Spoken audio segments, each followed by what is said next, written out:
अस्सलाम वालेकुम स्टूडेंट्स। हम लोगों ने स्टार्ट की थी पेट्रोलियम इंडस्ट्री और हम उसका पढ़ रहे थे ओरिजिन। ओके, अब हम जो है हमने हाफ पढ़ लिया था, हाफ हम आज स्टार्ट करेंगे। Being lighter and insoluble in water it floats over the water and form an oil trap. The gaseous products accumulate over the petroleum are found as natural gas। मैंने आपको उस दिन भी बताया था कि नेचुरल गैस जो है यहाँ पे बहुत सारी इकट्ठी हो जाती है, तो ये ऊपर की तरफ उठती है और ये जो है बहुत ज़्यादा इकट्ठी हो जाती है। तो जब भी आप जो है वो निकालते हैं, अब गैस जो है वो लाइटर होती है और इनसॉल्युबल होती है वाटर में। ठीक है, तो क्या होता है कि जब भी हम पेट्रोल, जहां से भी आपको पता चलता है कि यहाँ पे पेट्रोल है, तो जब आप वहां से निकालते हैं तो साथ वहां से लाजमी बात है कि वहां से गैस भी आएगी। Petroleum is extracted by drilling hole into earth crust where the oil is found. हम पहले चेक करते हैं कि ऑयल जो है वो कहाँ कहाँ प्रेजेंट है। तो जहाँ पे ऑयल ज्यादा अमाउंट में प्रेजेंट होता है हम वहाँ पे उसकी ड्रिलिंग करते हैं। ये देखिए, ये ड्रिलिंग मशीन है।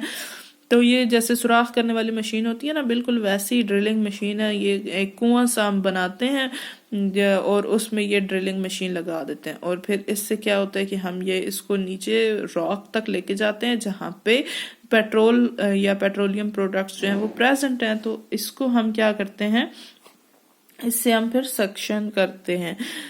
When a well is drilled through the rock, natural gas comes out first with the great pressure. For some time, crude oil also come out itself due to gas pressure। ठीक है, अब gas चूंकि lighter होती है, जैसे ही drilling करते हैं हम, तो क्या होता है कि वो जो ड्रिलिंग है, ड्रिलिंग मशीन से जब हम ड्रिल करते हैं तो गैस जो है वो बहुत ज्यादा अमाउंट में बाहर आती है विद ग्रेट प्रेशर। इसी तरह क्रूड ऑयल भी due to pressure of gas वो क्या हो जाता है, वो भी बाहर आ जाता है।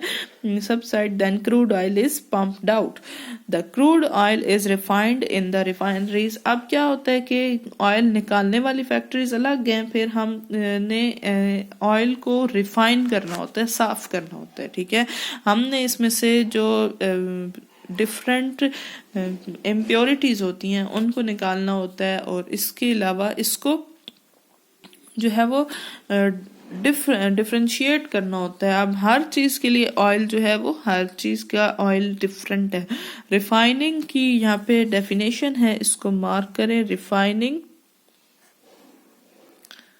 process is the separation of crude oil mixture into various useful products or fractions। ये आगे देखें ना, जैसे आपके पास ये बना हुआ है, इसमें देखें पेट्रोलियम गैस है, पेट्रोलियम है, गैसोलीन है, केरोसिन ऑयल है, डीजल ऑयल है, फ्यूल ऑयल है, रेजिडुअल ऑयल है। ये सारे मिक्सचर निकलता है जमीन से। इसको फिर हम डिफरेंट, ये एक टावर होता है, सेक्शन या fraction tower, fractional distillation of petroleum हम इसमें करते हैं और हर सेक्शन में जो है वो अपने बॉइलिंग पॉइंट की बेस पे जो है वो मटेरियल सेपरेट होता रहता है। जो आपके पास पेट्रोलियम प्रोडक्ट्स हैं वो सेपरेट होते हैं। It is carried out by the process called fractional distillation. The principle of fractional distillation is based upon separation of substance depending upon their boiling point। ये fractional distillation की definition है आपके पास यहाँ से। The principle of fractional distillation is based upon separation depending upon their boiling point difference. अब क्या होता है कि हम इसको हीट करते हैं ना इस टॉवर में, तो जब हम इसको हीट करते हैं तो हर जो फ्रैक्शन है उसका बॉइलिंग पॉइंट, ये देखे 350 टू 400, 250 टू 350, 170 टू 250। इसी तरह जो लास्ट पेट्रोलियम गैस है दैट इज 25 डिग्री सेल्सियस। तो बॉइलिंग पॉइंट ये अब जो 25 वाली है वो सबसे पहले बॉयल होगी तो वो सबसे ऊपर वाले टॉवर में चली जाएगी। उससे ज्यादा जिसका बॉइलिंग पॉइंट होगा वो नीचे, फिर उससे ज्यादा और सबसे ज्यादा और फिर इस तरह। तो जो सबसे ज्यादा टेम्परेचर गेनिंग होंगे वो सबसे नीचे आएंगे। तो क्या होता है आपके पास के बॉइलिंग पॉइंट के डिफरेंस की बेस पे जब हम फ्रैक्शन जो सब्सटेंस होते हैं उनको जब हम सेपरेट करते हैं, that process is known as fractional distillation. The substances having low boiling point boils out first, leaves behind other, then fraction of slightly higher boiling point boils out. This process remains continue until a residue left behind. ठीक है, ये तब तक ये process होता रहता है, sections जो हैं वो सेपरेट होते रहते हैं जब तक आपके पास जो रेजिड्यू जो खाम चीज जो रॉ मटेरियल बच नहीं जाता तब तक.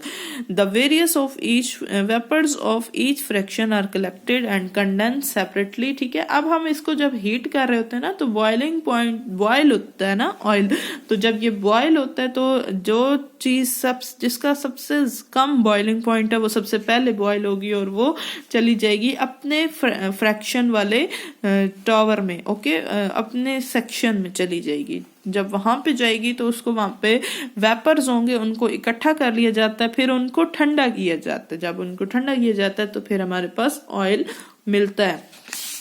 नेक्स्ट देखें, आपके पास है the crude oil is heated in furnace upon up to a temperature of 400 degrees Celsius under high pressure. Then vapors are passed through a fractionating column from near its bottom. ये देखें, यहाँ से हम oil inter करते हैं, crude oil जो है उसको इंटर करते हैं इस भट्टी में, और फिर ये फर्नेस है आपके पास. ठीक है, इसमें ऑयल जो है हमारे पास टेम्परेचर है, maximum temperature that is 400 degree Celsius. अब यहाँ से क्या होगा कि वेपर्स जो हैं वो उड़ उड़ के अपने अपने जहाँ जो बॉइलिंग पॉइंट कंटेनिंग सेक्शन है, ये सेक्शन बने हुए हैं ना 1 2 3 4 5 एंड 6, तो अपने अपने सेक्शन में वो चले जाते हैं. Then vapors are passed through a fractionating column from its near bottom.